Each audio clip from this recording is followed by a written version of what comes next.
We now know how much it costs to be a British royal, and it's a lot with all those royal tours and public demands. But lucky for Prince William, Princess Kate, and Prince Harry, Dad's got this one. Hi everyone, I'm Morgan Manousos for Buzz60. According to the Clarence House annual report, Prince Charles uses a fund totaling $4.6 million to cover the staff, travel, and official wardrobes for William, Kate, and Prince Harry. Thanks, Dad!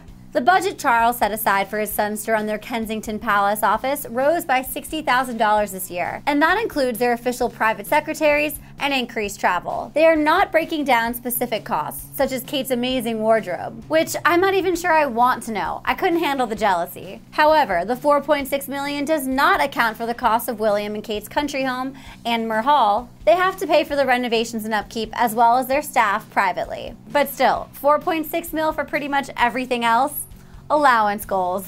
Buzz60, now you know, pass it on.